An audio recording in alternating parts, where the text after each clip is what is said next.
Jo crec que per una espècie de sensació que aquests estudis no eren complets. O sigui que partim d'una història agrària molt potenta, evidentment, amb algunes branques, totes les relacions de producció al camp, les relacions socials molt ben estudiades, però ens queda un aspecte que és la vida diària d'aquesta gent. I trobam a faltar que amb aquestes, posant pel cas la relació del pagès i el senyor, que és una relació de poder, claríssimament, en tant en quant que el pagès ha d'entregar una part del que produeix pel fet que no conrea la terra que és seva, ens trobam que aquestes rendes giren bàsicament de bons productes alimentaris. És a dir, els pagesos han de donar cereals, han de donar ramaderia menor, etc. Llavors, el que trobam, un grup de gent, és que els historiadors de les institucions, els historiadors de la fiscalitat, les atreu l'aspecte fiscal del problema i traten exactament igual un aliment que un no aliment. Per ells és igual la llana que el formatge, quan no funciona igual a la vida de la gent, en aquest sentit. Doncs nosaltres, evidentment, sense que ells haguessin avançat el que van avançar, no haguéssim pogut començar mai. Amb la qual cosa, quedi ben clar que jo no critico en absolut una cosa de la qual parteix. Però sí que trobo que hi ha d'haver una diferència qualitativa entre algunes coses perquè no funcionen igual. És a dir, que a un historiador li interessa molt els fons urbans i saber quants eren i quina rentabilitat donaven en el rei és imprescindible. Però un fons urbà no és exactament igual, evidentment, que un taller, que té unes altres funcions, etc. Doncs nosaltres arribam a aquest interès per veure, bàsicament, com el control que el senyor té damunt la dieta ordinària dels pagesos és en si mateix ja un mecanisme de poder. Perquè el pagès està dient, està menjant aquelles coses que no pot entregar en el senyor. I el senyor està teledirigint, en certa manera, el comportament alimentari del pagès. Si el pagès ha d'entregar les seves rendes en blat, difícilment podrà menjar pa de blat. I en canvi haurà de conrear blat, perquè el senyor l'obliga a conrear blat. En aquest sentit, per tant, ens trobem que si el senyor cobra una molitja per tenir un monopol del molí senyorial i cobra un fornatge pel monopol de coure el pa i no tolera que les comunitats temporals puguin construir fons autònoms i molins autònoms, aquest fet obliguen els pagesos a convertir el cereal necessàriament en pa. Perquè en el senyor, si els pagesos consumeixen el blat a l'antilla, és a dir, en forma de sèmoles a dintre de l'olla, no generen cap mena de renta complementària. En canvi, si el blat és convertit en farina i aquesta farina és convertida en pa, a més dels cents que ja cobren per la terra, o tenen uns guanys excedentaris, en aquest sentit, interessants. Per tant, d'aquí ve la nostra preocupació. Perquè creiem que els mecanismes de control dels senyors, a més de ser econòmics i a més de ser jurídics, són vitals, condicionen la vida dels pagesos. I en aquest sentit, també una lectura, encara que no sigui alimentària, del mateix sentit, amb els mals usos. És a dir, els pagesos eren conscients que el senyor condicionava el seu comportament alimentari, com condicionava el comportament sexual, quan hi havia els mals usos de que l'adulteri, per exemple, era castigat i el no tenir fill també era castigat. Doncs d'aquí ve la nostra idea, és a dir, de donar una visió dels pagesos com a sers vius, com a sers biològics i posar èmfasis que també el control dels senyors damunt la vida quotidiana dels pagesos no era sols un control fiscal, un control polític, sinó un control alimentari.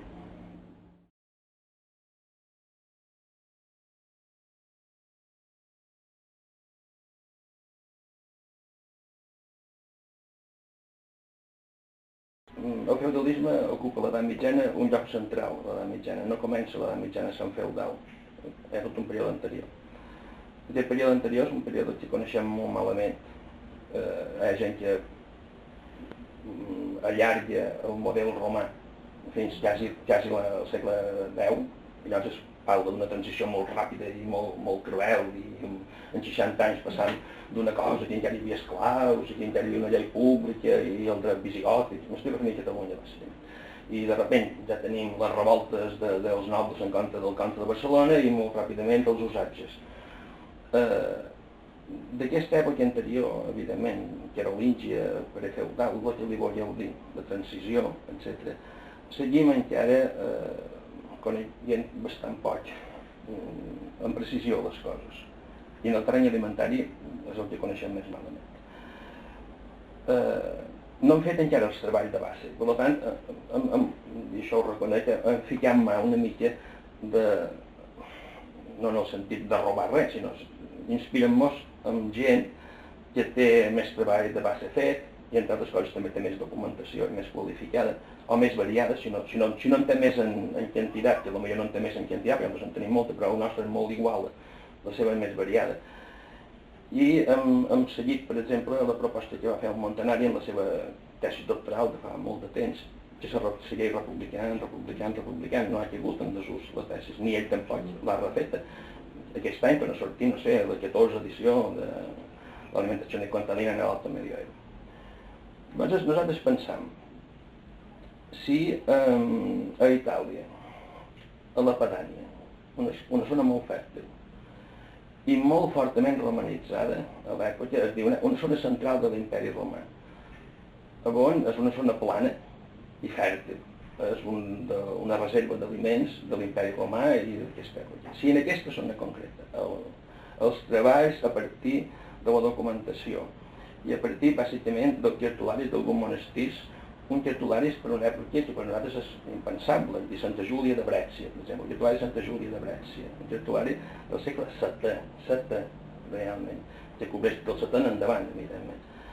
Demostra que hi ha hagut un reculament de l'àrea conreada, uns avenços de les pastures, i darrere aquest avenç de les pastures, un avenç del bosc, o sigui, tres àrees, la terra se contreu. Si a més ens expliquen que la reducció de l'espai conreat és fruit d'un allargament dels guarets, o sigui que entre una sembra i una segona sembra, a una terra que és relativament fèrtil i amb una pluviositat acceptable, el guaret se prolonga, no se prolonga per necessitat de restablir la fertilitat de la terra, se prolonga perquè hi ha uns altres interessos, perquè amb una rotació bienal havien funcionat perfectament i podrien seguir funcionant perfectament. La lògica del canvi no estarà, per tant, en cap mena de rendiment decreixent, absolutament insuportable, etc. Va per un altre camí, la cosa. Per tant, si nosaltres trobam això i pensam que a la península ibèrica ens trobam amb un grau de romanització inferior i al mateix temps amb un grau de fertilitat a vegades inferior, hem de suposar que aquest procés no sols se va donar, sinó que s'hi ha donat més intensitat. No és lògic pensar que reculi el cereal ni el cant romà, la trilogia romana recollia a Itàlia una zona fèrtil i se mantengui viva a una zona menys fèrtil i menys romanitzada. Aquesta és una hipòtesi de la qual nosaltres vam partir. Llavors, el Màxim Montanari ens està demostrant com, a través de tota una sèrie de documents, se revalora cada vegada més la ramaderia com a font d'aliment i com a font de poder, en detriment, evidentment, del camp de cereals. El cereal va reculant, i en canvi ens trobem que la ramaderia, sempre ramaderia brevia, és a dir, mai ramaderia estabulada, sinó també estabulada per poder llaurar, evidentment, però la ramaderia que s'expandeix és bàsicament la ramaderia brevia.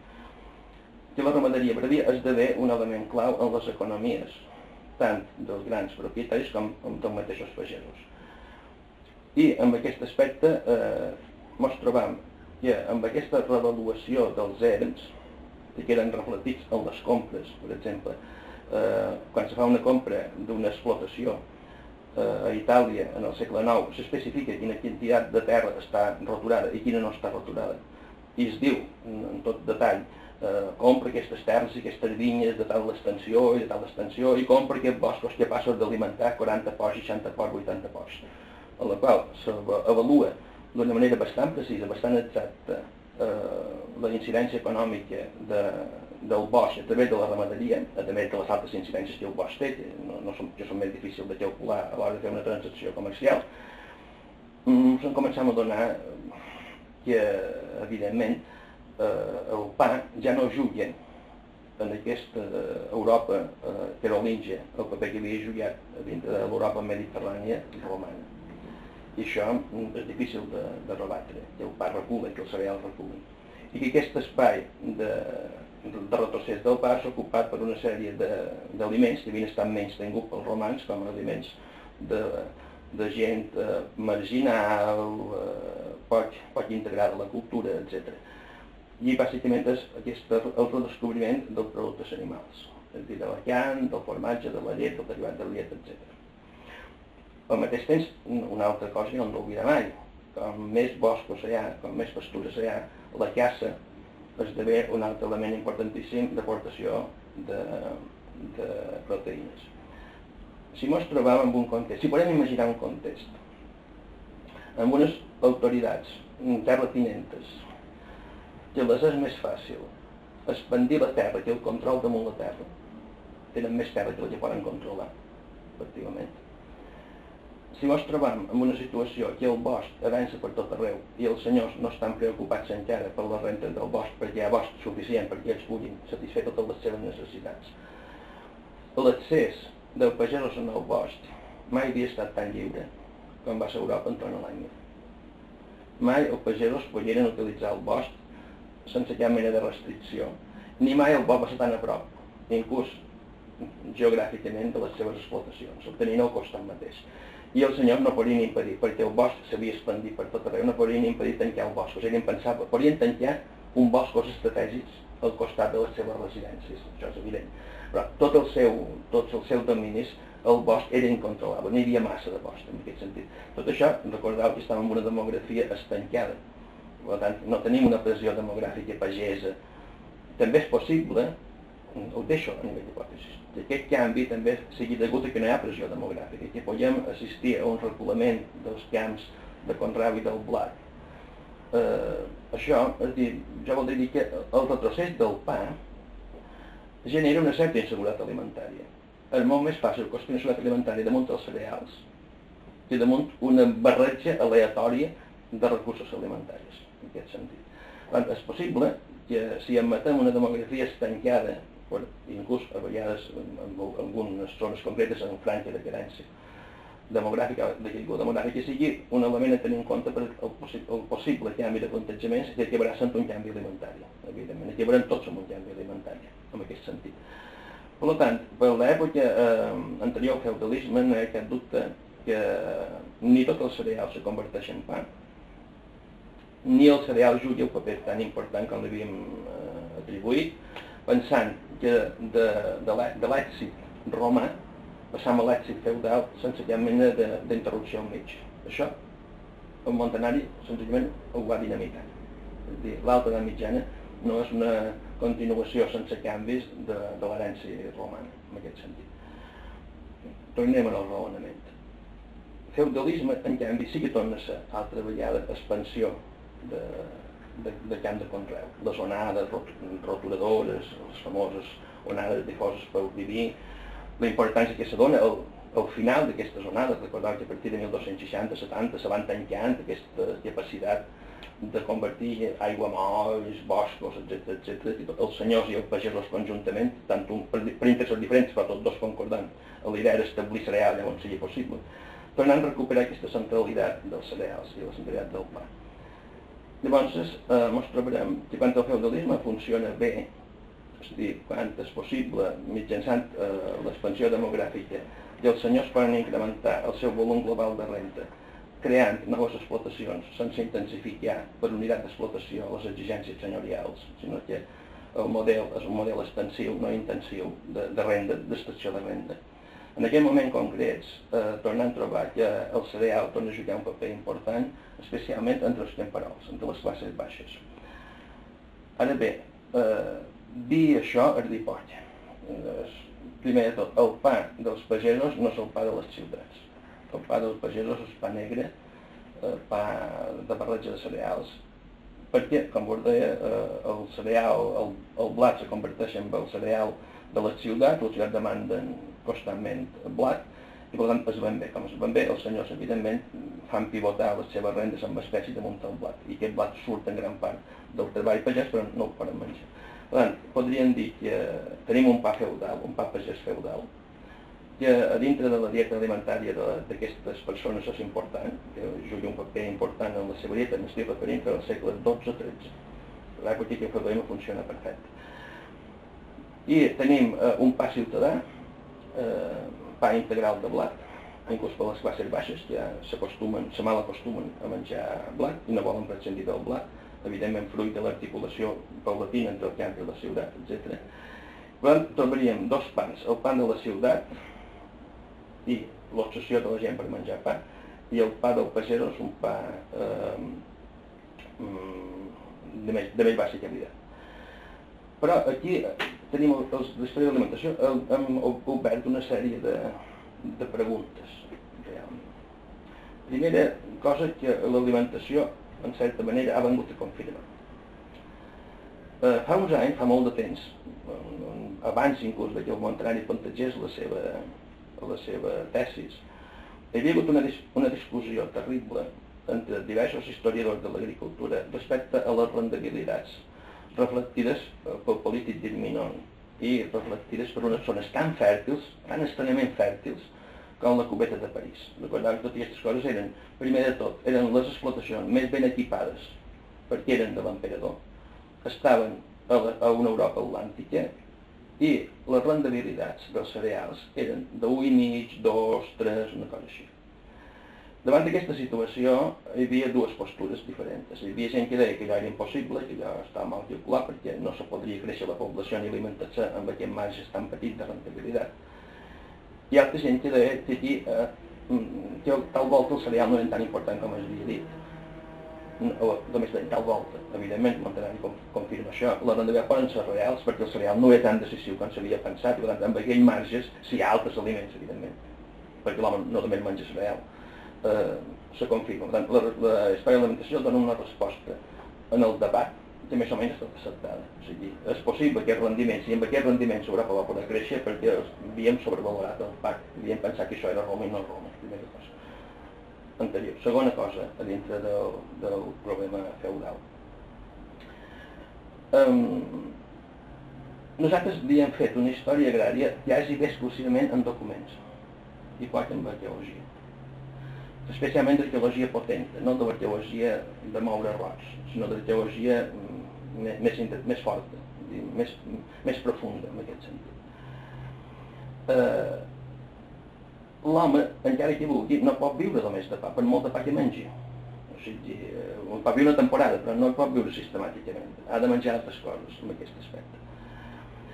Com que les informacions que teníem, bàsicament, escrites, vull dir, de la gestió pagesa dels masos, era una gestió de tipus senyorial, podíem saber els censos que pagaven a través dels llebreus, etc., dels establiments, etc. L'omnipresència del cereal, perquè l'apareixia del cereal constantment, també el fet que els mercats vehicles cereal, nosaltres construïem una espècie de conjunt totalment girat amb el pa. Hi havia una cosa que no apareixia a la documentació, no apareixia, que eren el llegum. Recordeu vosaltres si heu trobat censos mai que el senyor demani llegum, demani faves, demani cigrons, etc. Per tant, en tant que l'arqueologia no arriba en els anàlisis polínics, no tenim cap mèrit per comprovar fins a quin grau la informació escrita, que és sectorial, perquè la informació escrita bàsicament reflecteix una relació de poder, no fa una descripció ponderada. Fins a quin punt aquesta construcció que nosaltres fèiem damunt dels documents escrits era correcta, no? Ara ens adonem que en el registre arqueològic la presència de lleguminosa era molt més forta del que havíem pensat. I aquell famós debat, que jo encara vaig viure a les meves aules, de quan va aparèixer la rotació trienal, era un debat de fonts, no de realitat. No se tractava de saber quan va aparèixer, sinó quan les fonts les reflecteixen. I confoníem que quan les fonts escrites les reflecteixen era quan se produïa, quan s'havia produït molt abans. I per què no ho reflectien les fonts? O al revés, per què no l'han detectada? Perquè en la mesura en què el senyor no les exigeix, tota la producció de llegum, tota se pot quedar pel pagès. Si ell no té funció fiscal damunt d'aquest producte, no em porta tot el guaret el sembri de llegum, i si no deduïm el som de llum, no la trobam a la documentació. Llavors, quan ell ha de fer el guaret, evidentment, distingeix dues parts. És a dir, una part menys fèrtil, que ara té més la restauració, la deixa en guaret normal i corrent. I les parts més fèrtils, parcialment, si és que les té, i si no les té, allà on sigui, una part la dedica al llegum. Però no té per què coincidir la superfície sembrada del cereal a la qual ell ha de treure la que menja, la llavor de l'any següent, les rendes decimals per la parròquia, etc., d'unes llegums que tenim aquí. I aquí torno a fer un crit d'atenció. Teníem algun indicador de les llegums, però era una mica tardà, que eren les rendes decimals. A les rendes decimals comença a aparèixer el llegum bastant abans del que havíem pensat, evidentment. Per tant, aquestes rendes que eren molt més puntuals que els censos senyorials, que eren rendes de proximitat, bàsicament, recordeu que encara que el requert del poder públic és d'origen eclesiàstic, i que com cada producte nou s'inclou i genera una tensió entre els pagesos, etc., per les plantes tèxtils, els colorants, ja s'havia inclòs el llegum, ja eren allà dintre, i no hi havien donat importància. Per tant, aquí tenim un altre apuntant a la vostra. Sense aquest dubte que al costat del pa, d'aquest pa marrón, hi ha una presència quasi quotidiana del llegum a dintre de la dieta pagesa. I al costat d'això tenim una presència minoritària de la carn. De totes maneres, el llegum, com que es té, no es desitja, no se munta cap dèria de desig amb el llegum. La carn, en canvi, és el luxe. I ells s'entenen per carn la carn fresca, o sigui, que és la que quasi no poden menjar, perquè una gran part de la carn que mengen és carn salada, o sigui, carn de porc salada, que per ells no és exactament carn, és una altra cosa, és un subterfugi de la carn, per dir-ho d'alguna manera.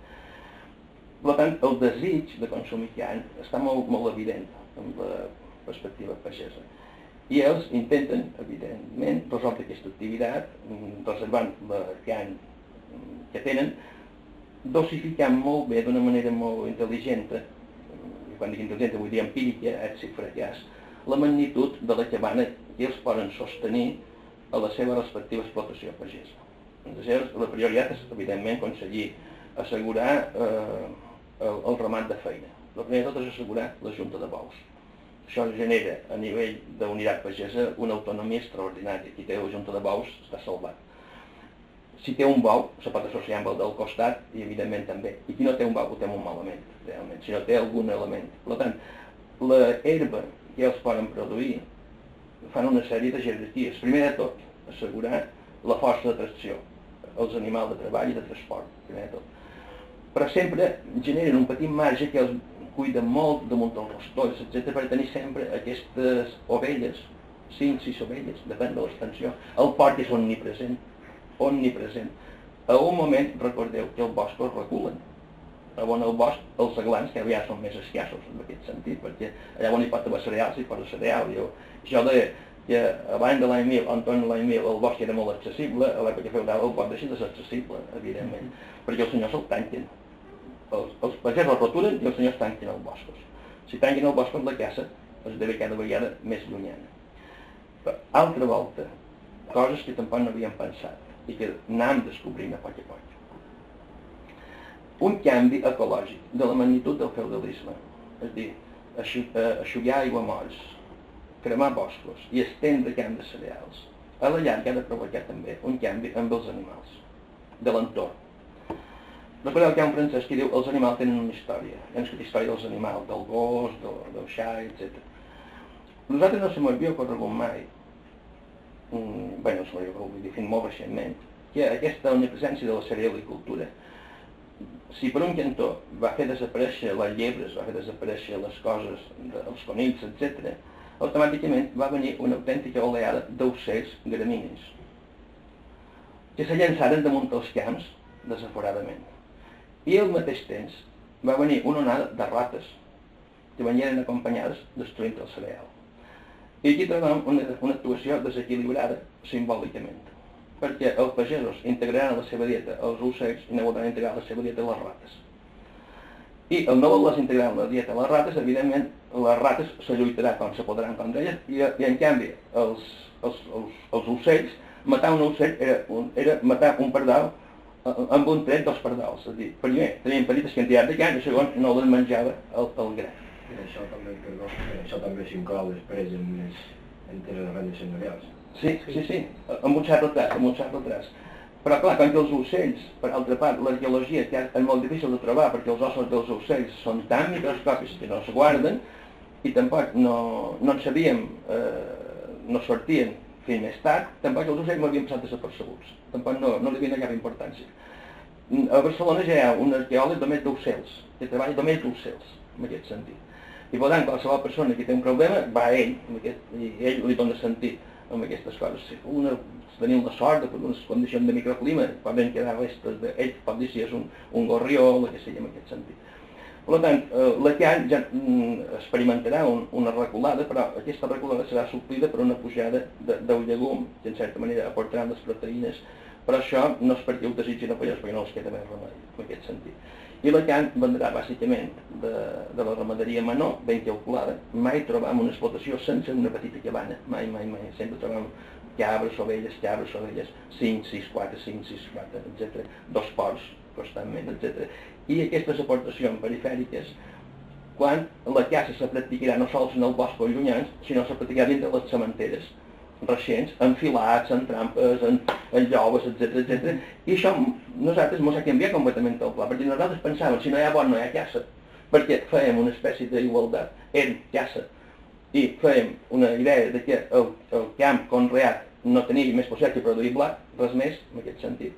Com a màxim, en el moment del guaret s'hi podien posar les ovelles o les cabres a damunt, això era el límit, l'horitzó màxim que nosaltres pensàvem, i ara resulta que no, que pot produir unes variants de carn molt aleatòries, molt insegures, si voleu, en aquest sentit. Per tant, perdoneu que sigui tan llarg, la tendència actual és a no sobrevalorar tant el paper dels cereals i que estan hiperdocumentats, a intentar veure per fonts alternatives, sigui l'arqueologia, sigui utilitzant fonts diferents a les fonts que hem utilitzat fins ara, com altres aliments, els llegums, algunes modalitats de caça diferents, se van introduint i juguen un paper important dintre de la dieta alimentària dels temporals, en el qual, sense atacar la centralitat del pa, no se pot construir una dieta damunt del pa i el vi, estrictament.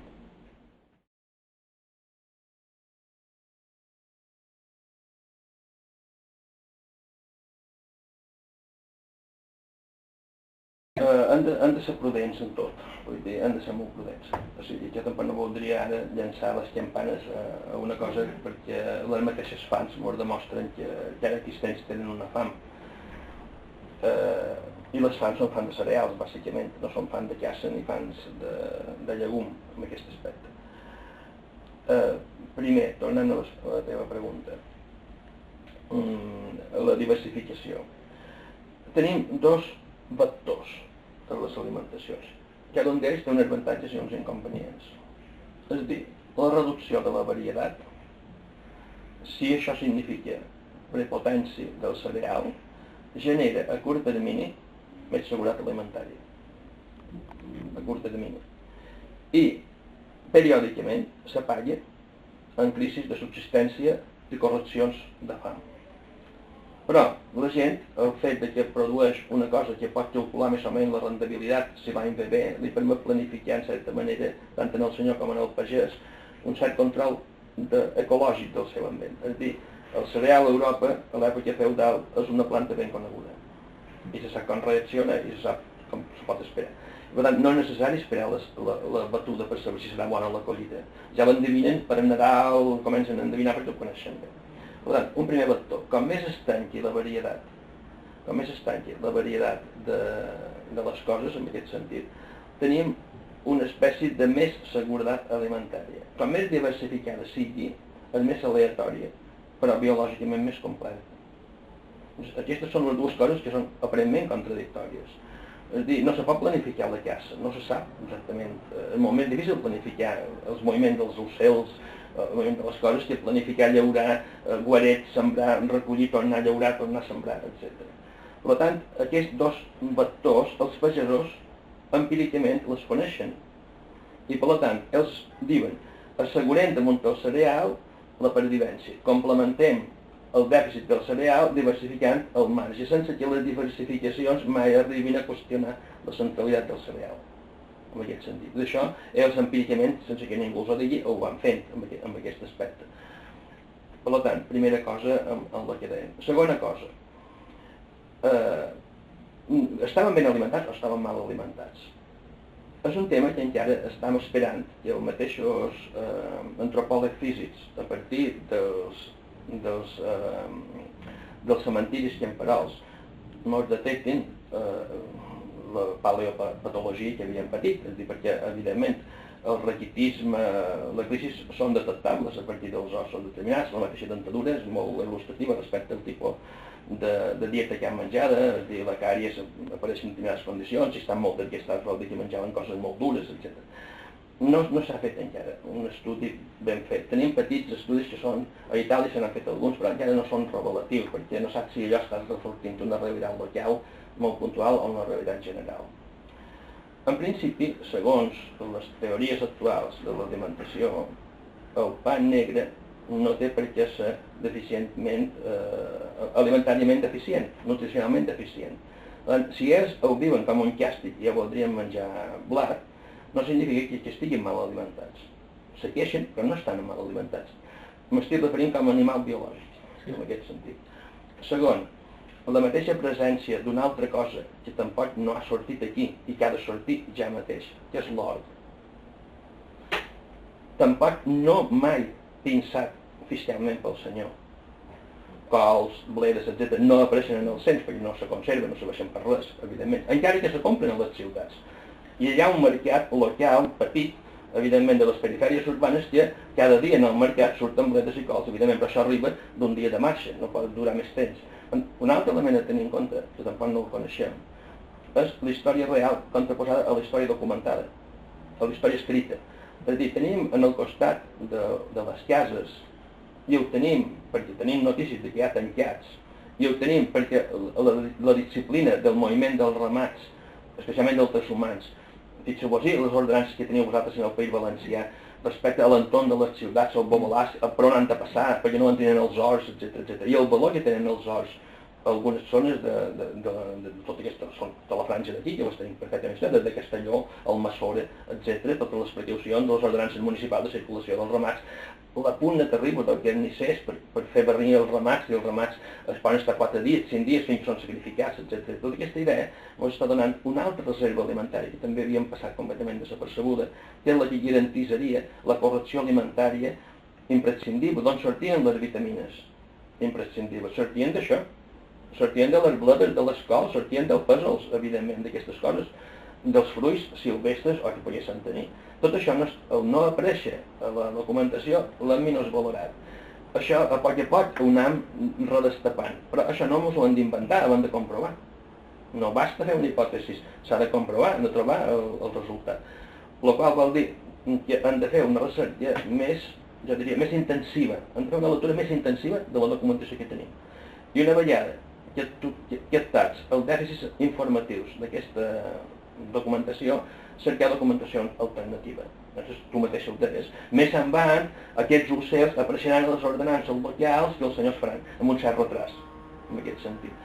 Pensem això, no pensem que en aquell moment en què el senyor intueix que ha de posar una certa disciplina en la captura de les coses, és aquell moment en què els ocels adquireixen valor. El senyor actua damunt una dinàmica prèvia, és a dir, aprofita en sentit propi una dinàmica que han desencadenat altra gent en aquest aspecte.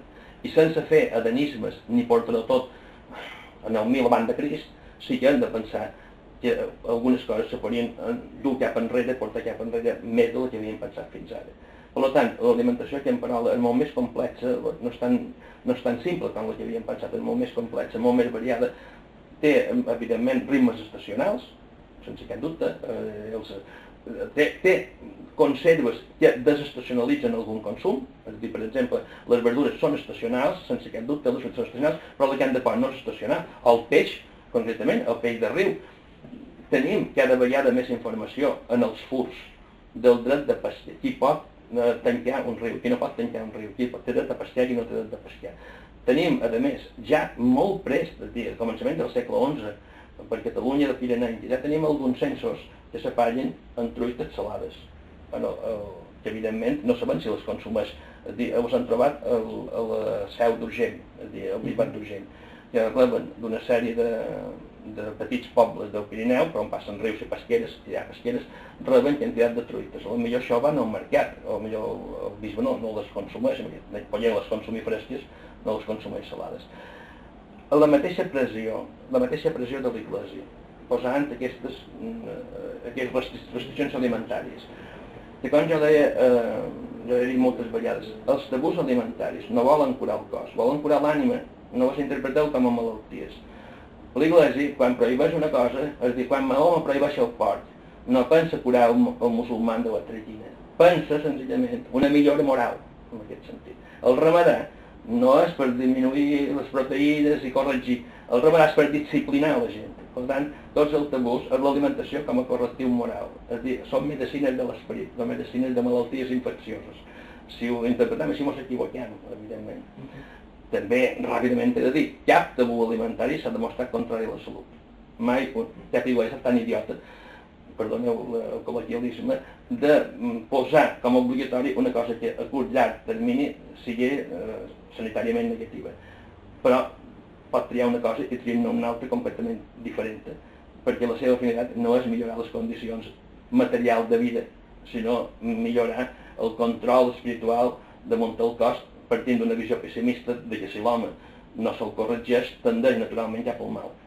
Una visió absolutament pessimista recor la teologia de l'edat mitjana. Com vos deia, tenim unes visions de l'alimentació pagesa una mica més diversificades, una mica més articulades, però encara estan començant, estan molt enrere, tenim pocs assegurats encara i davant. No podem construir encara moltes hipòtesis fortes, però el peix, l'hort, els llegums, la mateixa cabana ramadera autocontrolada, la caça, etc., tenen un paper important. I la prova claríssima és com s'ha interpretat la revolta de Robin Hood, de Sherwood. O sigui, la revolta de Robin Hood, i no sols Robin Hood, perquè tenim altres revoltes, per exemple, a Normandia, en tenim també documentades, i a Bretanya.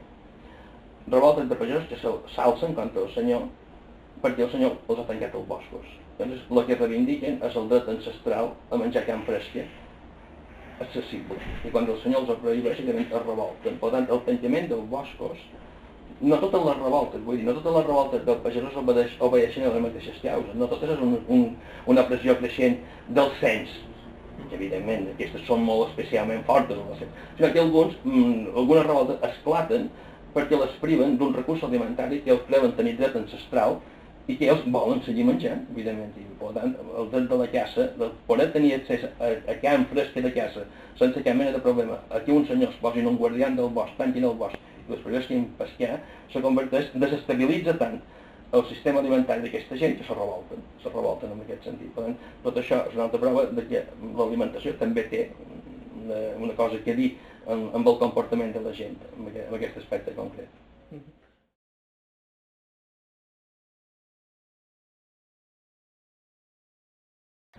Jo crec que encara no estan integrats, que estan a les afores, que han estat a les afores no m'hi ha cap dubte. Estan a les afores i no tenia ningú que la conreés, o sigui, que eren, més que les afores, eren inexistents, o sigui, era el no-res, en aquest sentit. Començaren del no-res a estar a les afores del medievalisme, i evidentment, a poc, en la mesura en què la seva capacitat explicativa obri nous camps per entendre comportaments que a partir d'una visió esquemàtica de la dieta alimentària o senzillament d'unes relacions estrictament senyorial, pagesa, amb el sentit jurídic o econòmic estricte de la paraula no acaben de quedar aclarades, se van introduint. Què vaticino? Crec que en aquell moment encara estan, evidentment, a les afores, en aquell moment exactament. Vaticino que necessàriament hi haurà d'haver aquests camps s'hauran de recórrer. I s'hauran de recórrer bé, científicament bé, en aquest sentit. Posem un cas, concretament, el de la pèstia, que és el més poc conegut. La caça té encara una certa literatura per una sèrie de fets. A dintre d'un sistema feudal, presidit per una aristocràcia guerrera professional, on la guerra és un fet quotidià i un treball, Els senyors, quan no tenen guerra, s'han d'entrenar. I la caça major pot fer unes funcions dues funcions. És a dir, una funció de mostrar el poder del senyor, evidentment amb els seus grans gossos que van a caçar, mostra la magnificència del senyor, i en segon lloc és un bon exercici físic pel propi senyor. Com a conseqüència, tenim moltes ordenances de la caça, i la caça ha tret, bé perquè també tenim el llibre de la caça del Gaston Febis, de l'historiador de l'art, etc., ha tret una certa tensió, que pot ser una tensió desequilibrada respecte a l'alimentació. No acaben de veure la caça com un exercici, com una signe de poder, etc., no tant per menjar en aquest aspecte. Però la pesca és el drama, la pesca està com a més deixada, o sigui, més difícil de veure. Dues coses importants de la pesca. És imprescindible per tothom menjar peix, no per raons biològiques, per raons eclesiàstiques.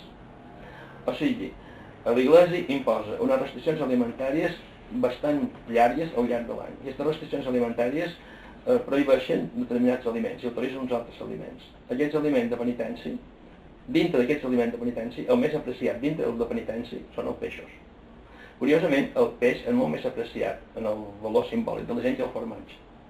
Per tant, la gent que fa el dijunis amb formatge és aquella gent que no té accés al peix. Si té accés al peix i pot, les fa amb peix. Per tant, només pel fet del calendari de dijunis i abstinències hauríem d'haver prestat una atenció molt més grossa a la pesca que l'hem prestada fins ara. Perquè la pesca amalladament ha jugat un paper en la dieta alimentària de la gent més important.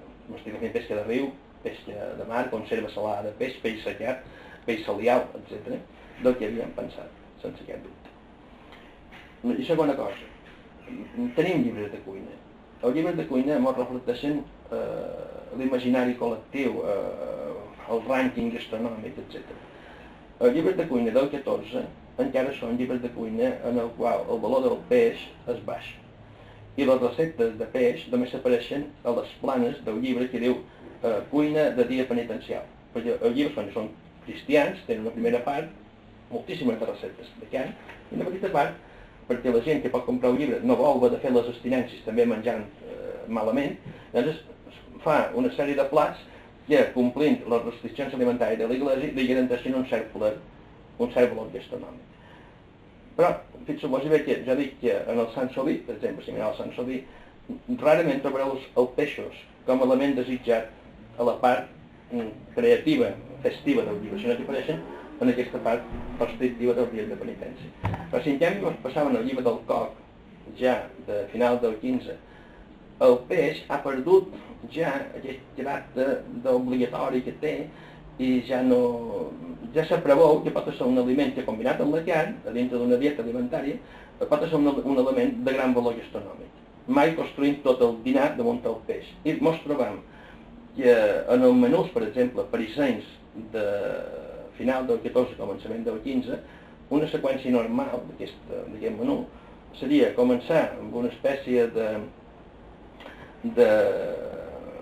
pernils, patés, fruita del temps, barrejats, això seria el primer.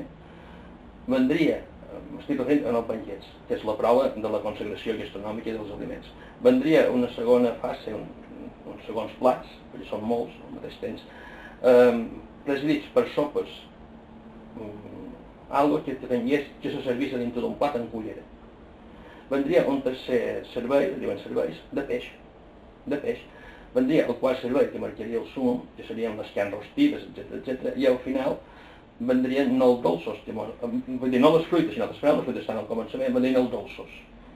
Per tant, tenim una seqüència bastant freqüent, a la gent bé parisina, que han inclòs un plat de peix, perquè el volen, i no s'ha obligat, sinó que el peix ha començat a tenir valor gastronòmic per si mateix, completament fora del dia d'abstinència, i se li dona un tractament tan sofisticat respecte a les espècies que afegeixen, i un tractament culinari tan complicat com se podia donar una carn, és a dir, la traten exactament igual que la carn, i la mengen perquè volen, no perquè estigui obligat. Ara, tampoc no construeixen encara tot un banquet damunt del peix, que nosaltres sí que podem fer avui en aquest sentit. Un altre element a tenir en compte és aquest valor ambivalent del peix. Aquesta idea de peix càstig, peix iglesi, peix monjo, etc. i peix que pateix, en l'idea de quan ja ha put triar i puc fer moltes coses, també posa el peix, algun peix on nobles a dintre d'aquest sistema. Per tant, amb aquestes idees sí que crec que encara tenim moltes coses a fer respecte a reinterpretar la caça, la lluita per la caça, la lluita pels recursos cinegètics, i com s'estableix la caça major pel senyor, la caça menor pels pobres, etc. I al mateix temps aquest element de la pèstia, que no perquè la teníem poc estudiada, necessàriament hagi estat marginal en les dietes europees. És a dir, una cosa si estigui poc estudiada i hagi estat marginal, o sigui, en aquest aspecte. Repeteixo i acabo amb aquest aspecte. Crec que segueixen estant a les perifèries del medievalisme científics universitaris, però no perquè estigui justificada aquesta marginació, no perquè no sigui interessant, vull dir. És senzillament un dèficit de coneixement, un dèficit de metodologia que se corregirà amb el temps, perquè no tenen per què, no està justificat perquè sigui així, en la meva opinió, evidentment.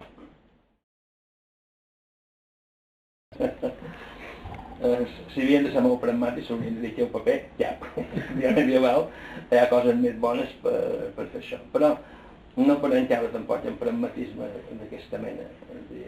És com dir, i la poesia per què serveix, i la música per què serveix. Tampoc no serveix per res dintre d'un sistema que valora totes les coses pels diners, com el que estan veient. Un medievalista, evidentment, no... Si una persona se vol fer rica i ser medievalista s'equivoca, vull dir que no vingui en aquesta facultat, que vagi a unes altres facultats. Però també crec que qualsevol que sigui el sistema que tinguem, sempre tindrem preguntes que fer-nos i respostes que donar-nos. I a Europa moltes coses de les que avui tenim se van fer a l'edat mitjana, encara que els modernistes i els contemporanistes facin tot el que puguin per fer-nos creure que no, realment. I per que la història comença a la revolució industrial i que van de la revolució industrial, però també faig una espècie de col·loquialisme. Però és que el paleolític arriba fins a la revolució industrial i la màquina de vapor llibera el món de les coses, i llavors a partir d'aquell moment surt el tren i ja està tot, etc.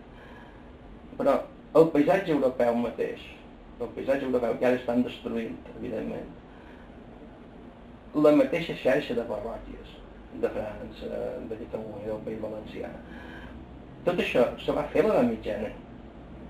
Se va fer a l'edat mitjana. Per tant, això necessari és un llegat que ha de tenir, i a l'edat mitjana, amb tots els seus inconvenients i totes les seves limitacions, un cert equilibri ecològic, una certa relació ecològica entre pagesos i natura se va tenir, que se van fer accessos, d'acord, que se van roturar terres marginals, que 3 generacions després la van deixar, d'acord, però algunes zones s'han vengut conreant amb els sistemes ideats per l'edat mitja fins pràcticament la revolució agrària del segle XVIII en aquest aspecte. Altres elements a tenir en compte per l'edat mitjana, és a dir, la mateixa actitud reflexiva, és a dir, la idea és que l'escolàstica, l'aristotelisme, la limitació de les ciències tècniques, com si a l'edat mitja no hi és tècnica. A l'edat mitja era empírica i no hi havia tècnica. I a l'edat mitja la fe eclipsava completament la raó. Era una edat sense raó, hi havia molta fe i poca raó. I la gent pensa que el descobriment de la raó i l'experimentalisme és una cosa del Renaixement. Doncs no. És a dir, determinades corrents minoritàries de pensament se plantejaven a l'edat mitjana. És a dir, repensem, evidentment, tots els franciscans anglesos que ensenyaven a Oxford i sentaren les bases del realisme, que després serà un realisme ingenu, i dir com ells, que res està a la intel·ligència i no hi ha passat pels sentits. Avui pot ser una cosa que faci riure, en el seu temps va ser molt revolucionària en aquest aspecte. Que Bacon, el primer Bacon, no el segon, el primer Bacon, senta les bases de l'experimentalisme, les senta, no ho oblidem, les senta el 14, començament del 14, no final del 14, que un Occam digui que la reflexió humana s'ha de centrar en l'home i en la natura i no en Déu. Això s'escriu exactament en el 15, i això són períodes medievals. Per tant, l'edat mitja ha tingut, a pobles com Europa, que són pobles que han tingut l'edat mitja té, encara avui, amagats, si voleu, tota una sèrie d'arrels que les tenim. I si perdem el llatí, i perdem la paleografia, i no tenim accés a les fonts, per molt que avanci l'arqueologia, que ha d'avançar, evidentment, i ens ajuda moltíssim, entrarem en una etapa en què la història començarà en l'impremta i amb les llengües vulgars. Quan tothom podrà fer història, tothom pot llegir un paper imprès i tothom ho pot llegir en francès, en castellà o el que sigui. Llavors, en aquest aspecte, a mi, com a medievalista, mai me n'he penedit d'haver fet medieval i seguir creient que el meu treball té una justificació, que m'ho paguen bastant malament, evidentment, jo tampoc no vull competir en salaris amb ningú, m'ho paguen per la feina que faig, me sento prou ben pagat, per la satisfacció que me dona. Per tant, crec que si fem una visió pragmàtica, absolutament pragmàtica, que tot es mesuri en valor de diners, té poques coses que fer un medievalista.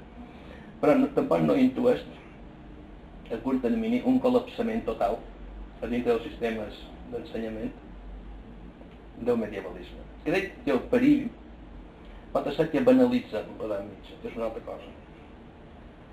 Que no la suprimiríem, però la convertiríem en una cosa de tan baix nivell, que sigui una assignatura sense massa interès i que la gent més intel·ligent la rebutgi per la que sigui.